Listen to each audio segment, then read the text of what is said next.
सिद्धास्य सिद्धीश्वरा आचार्य जिनिशासिडोन्नतिकरा पूजा उपाध्यायका श्री सिद्धांत सुपाठका मुनिवरा रत्नत्रयाराधका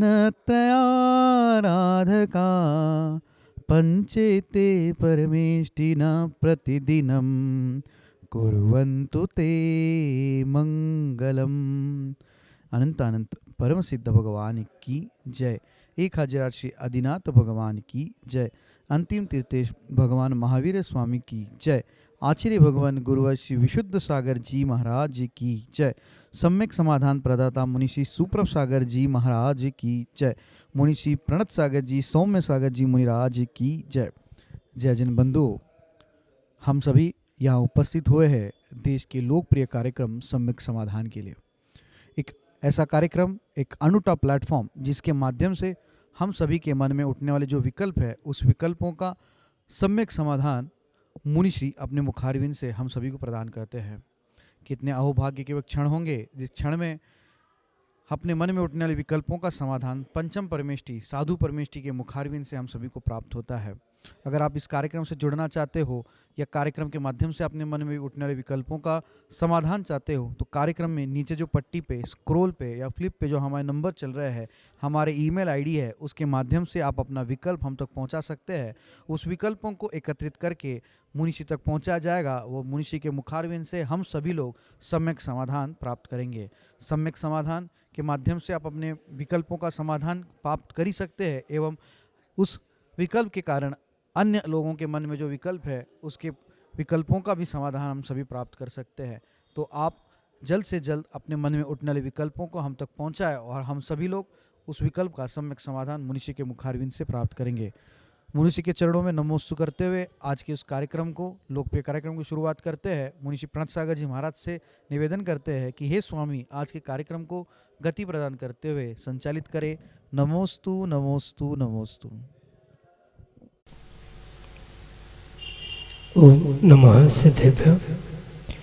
नमः श्रीवर्धमानाय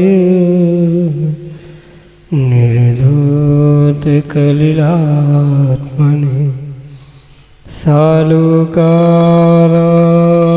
त्रिलोकानां यद्विद्यादर्पणायते यद्विद्यादर्पणायते। पंच परमेष्टि भगवान की परम पूज्य आचार्य भगवंत गुरुवर विशुद्ध सागर जी मुनि महाराज की, परम पूज्य मुनि श्री सुप्रभ सागर जी महाराज की समीचीन विकल्पों का सम्यक समाधान, सम्यक ज्ञान की वह अनूठी विधा जिसके माध्यम से हम सभी प्रतिदिन अपने ही मन के उन अनेकानेक समीचीन विकल्पों का सम्यक समाधान प्राप्त करते हैं और उस सम्यक समाधान के माध्यम से हम सभी अपने मन में एक निर्विकलता की अनुभूति अवश्य ही करते हैं। ऐसे आत्मकल्याण की वह अनूठी विधा समीचीन विकल्पों का सम्यक समाधान जो कि हम सभी परम पूज्य आचार्य भगवंत गुरुवर विशुद्ध सागर जी महाराज के मंगल सुभाषित से, उन्हीं के सुयोग से परम पूज्य मुनि श्री सुप्रभ सागर जी महाराज के मुखारविंद से प्राप्त कर रहे हैं। प्रारंभ करते हैं आज का सम्यक समाधान। और आज के पहले विकल्प के लिए सम्यक जैन जयपुर राजस्थान से महाराज श्री के चरणों में बारंबार नमोस्तु निवेदित करते हुए अपना समीचीन विकल्प रख रहे हैं कि महाराज जी, सामान्य कथन आता है कि अगर किसी व्यक्ति का कोई वस्तु का त्याग नहीं है तो उसका पापाश्रव होता रहता है, लेकिन स्वप्न मात्र में भी यदि उस वस्तु को ग्रहण करने का भाव उसका नहीं है तो फिर पापाश्रव कैसे होगा। हमारे समीचीन विकल्प का सम्यक समाधान करने की अनुकंपा करें। नमोस्तु महाराज जी, नमोस्तु। ओम नमः सिद्धम। परम पूज्य आचार्य भगवान गुरुवर विशुद्ध सागर जी महाराज के परम पूज्य मुनि श्री सुप्रभ सागर जी महाराज जी की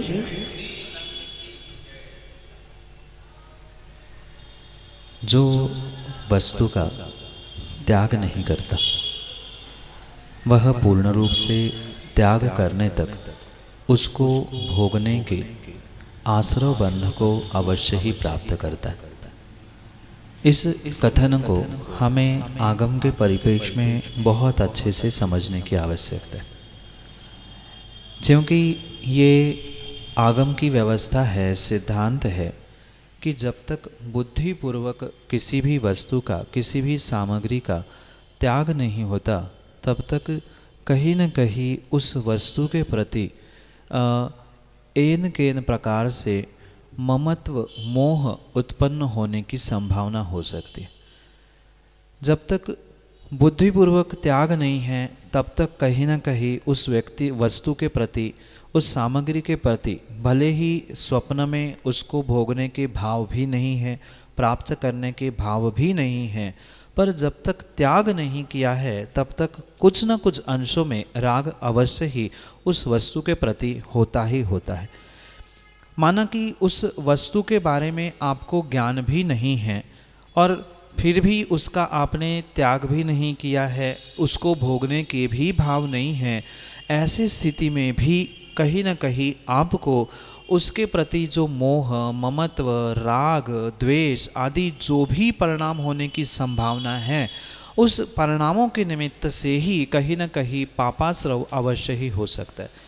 यहाँ ये बहुत अच्छे से समझने की आवश्यकता है कि मात्र जैसे हिंसा के विषय में आचार्य भगवंतों ने कहा है, मात्र प्राण घात करना इतनी ही हिंसा नहीं है, अपितु प्रमत्त योगात, प्रमाद के योग से जो भी प्राणों की विप्रोपणा है वह हिंसा है। बिल्कुल सभी पापों के साथ हमें यही प्रमाद भरा सूत्र लगाने की आवश्यकता। भले ही आपका उस वस्तु को प्राप्त करने का, भोगने का बिल्कुल भी भाव नहीं है, पर छोड़ा नहीं है, तब तक उस वस्तु के प्रति जो ममत्व के साथ आपका प्रमाद जुड़ा हुआ है, माना कि उस वस्तु को आप जानते नहीं हैं तो आपका प्रमाद है, जानते हुए भी छोड़ने की इच्छा नहीं हो रही है, तो वहाँ कहीं न कहीं सूक्ष्म कसाय, सूक्ष्म आपका ममत्व, मोह भी वहाँ बैठा हुआ है। इसलिए ये अवश्य समझना होगा कि जब तक वहाँ पर ममत्व के भाव है, राग के भाव है, या कहीं न कहीं वहाँ प्रमाद है, तो प्रमाद सहित किया गया, मोह ममत्व के साथ किया गया प्रत्येक कार्य, प्रत्येक वस्तु का निर्णय कहीं न कहीं आपको उस राग द्वेष आदि के निमित्त से पाप का ही आश्रयबंध करने के लिए निमित्त बन सकता है। इसलिए ये अवश्य ध्यान रखें कि बुद्धिपूर्वक हम जितनी सामग्री का प्रयोग करते हैं उतनों को ही रखते हुए शेष का त्याग करना आवश्यक होता है। और इसीलिए आचार्य भगवंतों ने श्रावकों के लिए जो परिग्रह अणुव्रत की व्याख्या की है, वहाँ परिग्रह की सीमा बनाने के पीछे यही अभिप्राय है कि माना कि आपके पास बहुत सारा परिग्रह है, पर उसमें से क्योंकि भले ही करोड़पति हो, अरबपति हो, करोड़पति अरबपति एक जीवन में पूरे करोड़ों खर्च कर नहीं पाता, अरब भी खर्च नहीं, अरब क्या लाखों भी खर्च कर पाए ज़रूरी नहीं होता, पर जब तक वह उसकी सीमा नहीं बनाता तब तक असीम पाप का आश्रयबंध करता है। पुनः जब उसकी सीमा बनाता है, चाहे परिग्रह परमाणु व्रत के रूप में हो, चाहे वस्तु के भोगोभोग परिमाण के निमित्त से हो, जब तक वह सीमा नहीं बनाई जा रही है तब तक असीम रूप से वह कर्मों के आश्रयबंध को और विशेष करके पापों के तद्जन्य ममत्व, तद्जन्य प्रमाद के निमित्त से वह बहुत सारे पापों के आश्रयबंध को प्राप्त कर सकता है, करता है। इसीलिए आचार्य भगवान ने वहाँ स्पष्ट लिखा है कि बुद्धिपूर्वक आपको उस वस्तु का त्याग ही करना होगा, भले ही आप उस वस्तु को प्राप्त करने की, भोगने की स्वप्न में भी इच्छा नहीं कर रहे हैं, पर छोड़ने के भाव नहीं हो रहे हैं। मतलब कहीं ना कहीं वहाँ लोभ कसा है, कहीं ना कहीं वहाँ ममत्व है, कहीं ना कहीं प्रमाद है, और इन तीनों के निमित्त से नियम से पाप होता ही होता है। इसी अभिप्राय को समझते हुए वहाँ बुद्धिपूर्वक त्याग करने की ही अपेक्षा को समझना होगा। स्वप्न में इच्छा नहीं होने पर भी ममत्व नहीं छूट रहा है, लोभ कषाय नहीं छूट रही है, इसलिए आप त्याग नहीं कर पा रहे हो। यही परम सत्य आपके लिए सम्यक समाधान से। श्रीमती विनीता जैन, विदिशा मध्य प्रदेश से, महाराज जी के चरणों में बारंबार नमोस्तु निवेदित करते हुए अपना समीचीन प्रश्न रख रहे हैं कि महाराज जी भोजन करते समय टीवी मोबाइल से धार्मिक प्रवचन सुन सकते हैं क्या? हमारे समीचीन विकल्प का सम्यक समाधान करने की अनुकंपा करें। नमोस्तु महाराज जी, नमोस्तु। ये परम सत्य है कि छद्मस्त जीवों को एक समय में एक ही उपयोग होता है और उसके ही निमित्त से उसको पुण्य पाप रूपी कर्म का आश्रयबंध भी होता है।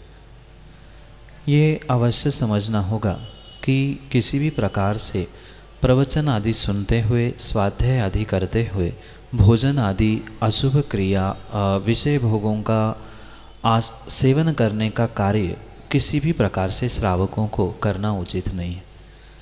इसलिए ये अवश्य ध्यान रखें कि आप किस समय पर कौन सा कार्य कर रहे हैं, उसके निमित्त से आपको किस प्रकार से कर्मों का आश्रयबंध होने वाला है।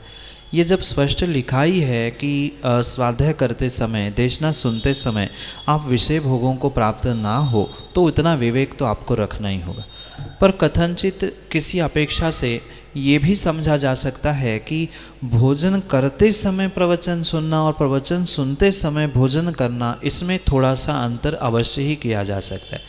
माना कि कहीं घर में टीवी मोबाइल आदि के माध्यम से प्रवचन चल रहे हैं या कोई ऐसा धार्मिक कार्य चल रहा है जिसके शब्द आवाज़ आपको भोजन करते हुए भी सुनाई दे रहे हैं, तो बुद्धिपूर्वक आपका वहाँ स्वाध्याय सुनने का या प्रवचन सुनने का कोई अभिप्राय नहीं था। आप तो भोजन कर रहे थे, पर शुभ शब्द प्रवचन देशना कानों में सुनाई दे रहे, स्तोत्र मंत्र शांति पाठ पूजा आदि के मंत्र आदि भी सुनाई दे रहे हैं, तो कान बंद कर लेना ये भी समझदारी नहीं है। यहाँ ये विवेक रखने की आवश्यकता है, स्वयं भोग भोगते समय इन कार्यों को ना करें, पर कुछ ऐसे निमित्त जुड़ जाए कि सहजता से भी सुनाई दे रहे हैं या कहीं दूर से बहुत माइक की आवाज़ या शांति धारा की या कोई ऐसे शब्द सुनाई दे रहे हैं, तो उसका मतलब ये नहीं है कि वो बंद करके बैठ जाए, कान बंद कर ले, ऐसा भी वहाँ ना करे। ये अवश्य समझे कि बुद्धिपूर्वक हम क्या कर रहे हैं, उसके साथ आपको विवेक रखने की आवश्यकता है।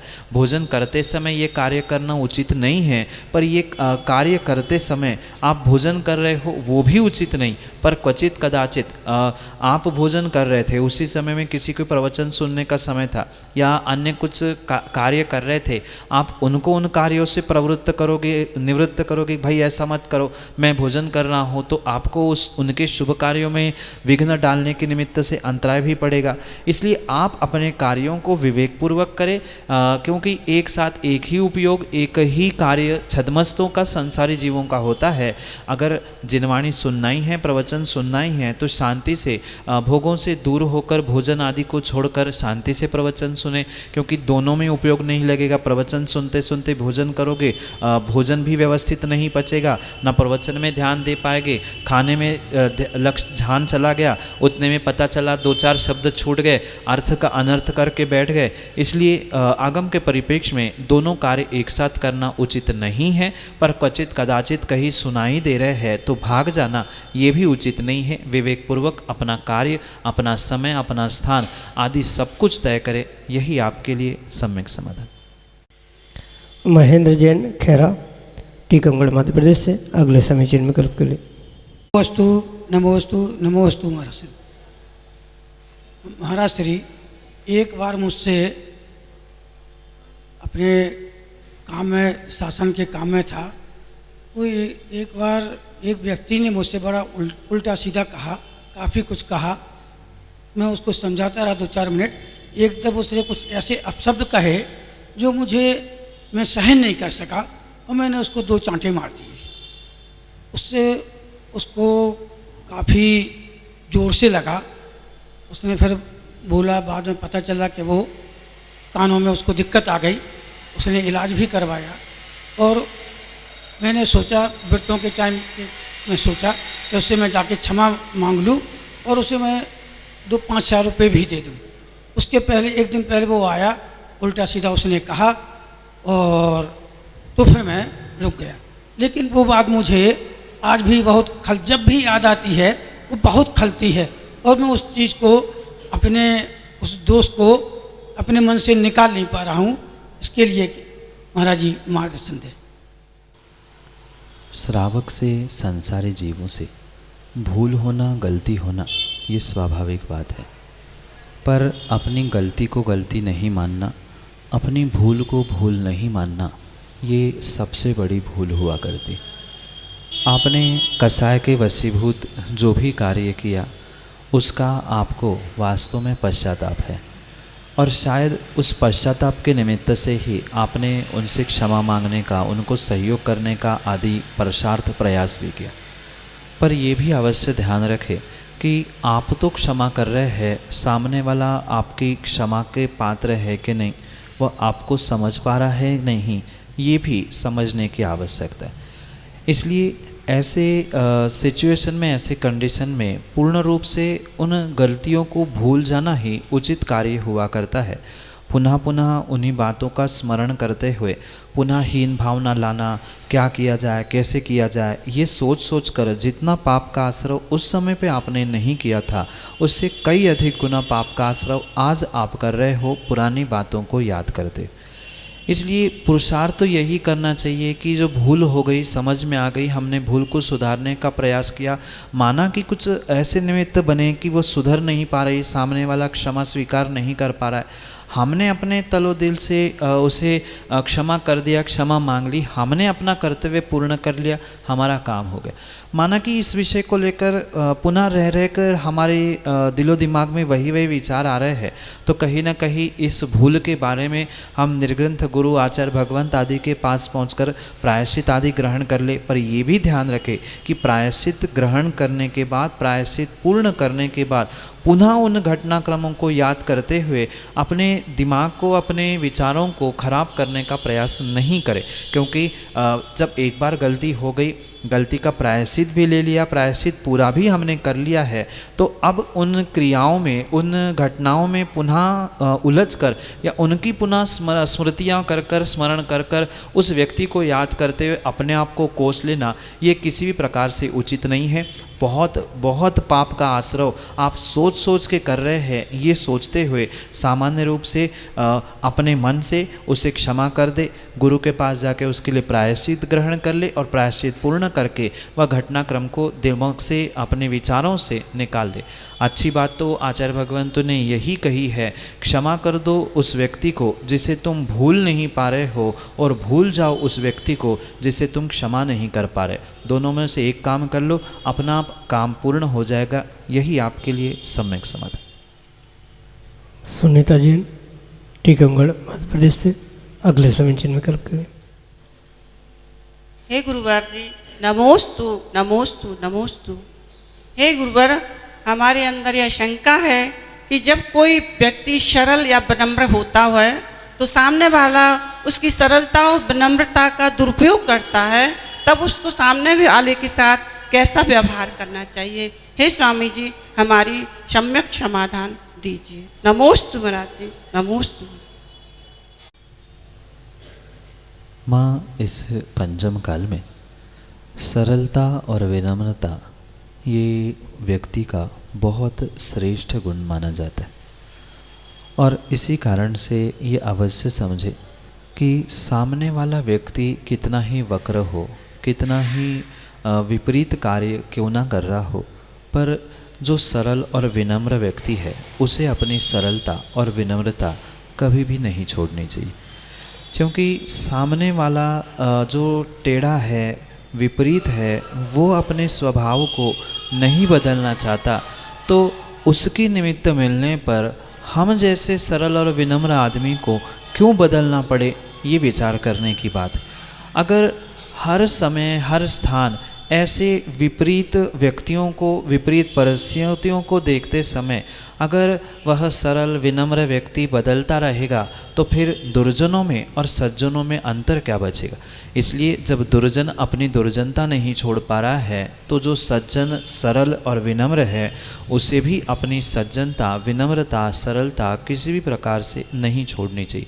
जितना भी सामने वाला आपको परेशान करे, दुखी करने का प्रयास करे, आप उतना ही उतना उसके सामने सुखी दिखाने का प्रयास करें, जिससे सामने वाला ही हताश हो जाए कि मेरा पाला पड़ा तो किससे पड़ा, अगर मैं किसी दूसरे से उलझता तो शायद कुछ उत्तर ही मिलता।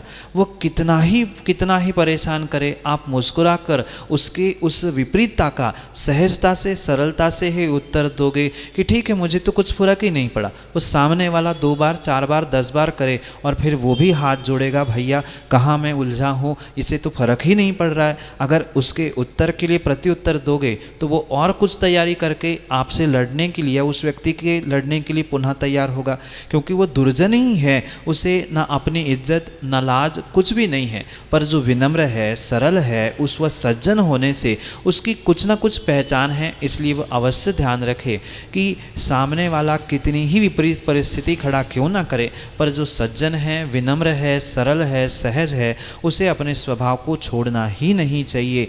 तभी वह सज्जन और दुर्जन का भेद इस संसार में कायम रहेगा। अन्यथा वो भी दुर्जनों के साथ दुर्जनों जैसा ही व्यवहार करेगा, टिट फॉर टैट करते हुए जैसे को तैसा उत्तर देता रहेगा तो कसाय बढ़ेगी, संसार बढ़ेगा और पुनः लड़ाई झगड़े का ही मूल वहाँ उत्पन्न होगा।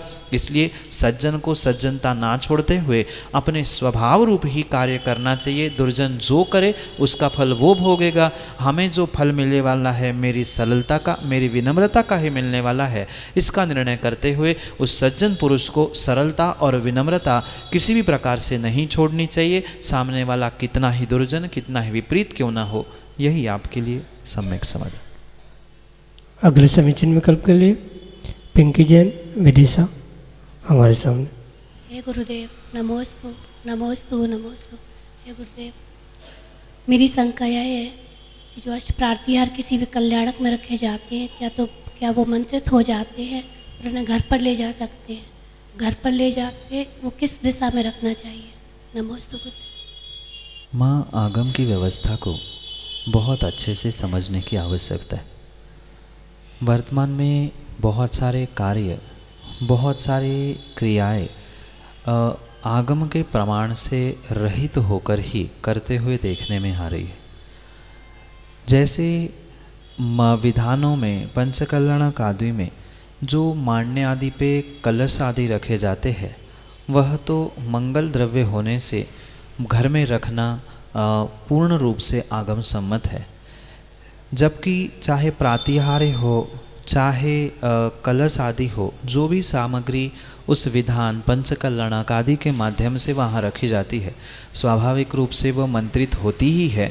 जब एक पाषाण उस पंचकल्याणक के मंत्रों के माध्यम से भगवान बनते हैं, तो वे धातु की भी जो संरचनाएं बनाई गई है, वास्तव में उसे मंत्रित किया गया है, उस पर उपचार किए गए हैं, तो नियम से वह मंत्रित होते हैं, उसमें कोई भी बाधा नहीं है।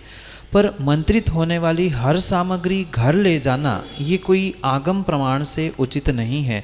आगम में ऐसा कोई भी प्रमाण नहीं मिलता कि विधान पंचकल्याणक आदि में जो जो मंत्रित हुई सामग्री सब घर में रखी जाए।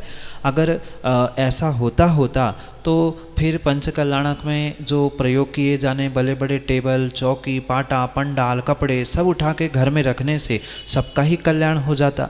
ये विवेक पूर्वक समझने की आवश्यकता है और आगम में भी इस प्रमाणों की खोजने की आवश्यकता है, क्योंकि मंगल द्रव्य तो घर में विराजमान करने की व्यवस्था आगम ग्रंथों में कही है। जैसे मंगल कलश है, दर्पण है आदि, जो ये मंगल द्रव्य 8 होते हैं। अष्ट मंगल द्रव्य तो घर में फिर भी रखे जा सकते हैं। कायदा तो यही था कि ये 8 मंगल द्रव्य, अष्ट प्रातिहार, भगवान के समोचरण आदि आदि लक्ष्मी विभूति का ही लक्षण होने से उसको घर में रखना किसी भी प्रकार से मेरे और आगम के परिप्रेक्ष्य में उचित नहीं है। हाँ, मंगल द्रव्य थी, जैसे मंगल कलश है, वह उसके प्रमाण भी आगम में मिलते हैं, क्योंकि वह द्रव्य मंगल के रूप में स्वीकार किए गए हैं।